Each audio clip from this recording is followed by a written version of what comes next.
শিল্প কারখানার ছাদে সৌরবিদ্যুৎ উৎপাদনে প্রতি ইউনিটে খরচ মাত্র ৩ টাকা ৪ পয়সা, যা জাতীয় গ্রিডের বিদ্যুৎ ট্যারিফের অর্ধেকেরও কম।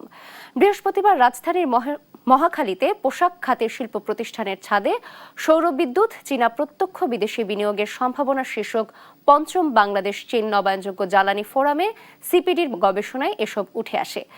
এতে বলা হয়েছে, রুফটপ সোলারে প্রাথমিক পর্যায়ে বিনিয়োগকারী ৯৪% প্রতিষ্ঠান নিজেদের অর্থায়নে প্রকল্প বাস্তবায়ন করেছে। বর্তমানে ক্যাপেক্স মডেলে ৬৪,৮১৩ কিলোওয়াট এবং ওপেক্স মডেলে ১২,৭৬০ কিলোওয়াট সক্ষমতার সৌরবিদ্যুৎ রয়েছে। সহজ শর্তে ঋণ ও দীর্ঘমেয়াদী পিপিএ সুবিধা বাড়ানো গেলে শিল্প কারখানার ছাদে সৌরবিদ্যুৎ উৎপাদন আরও বাড়ানো সম্ভব।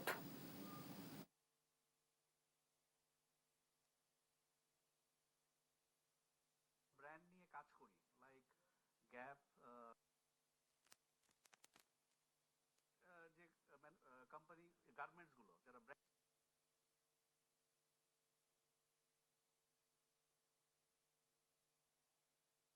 মতো কারখানা রয়েছে, আউট অফ 3000 ফ্যাক্টরির মধ্যে 500 কারখানা রয়েছে যারা ইনভেস্টমেন্ট রেডি, যারা এখনই যেতে পারে। কিন্তু এর বাইরে আরো প্রায় 1300-র মতো ফ্যাক্টরি রয়েছে যারা সাপোর্ট পেলে তারা যেতে পারে। এবং কিন্তু এর বাইরে আরো বড় ইন্টারভেনশন দরকার। এরকম প্রায় 430 বা 440টা ফ্যাক্টরি রয়েছে যাদের বড় রকমের ইন্টারভেনশন সাপোর্ট দরকার।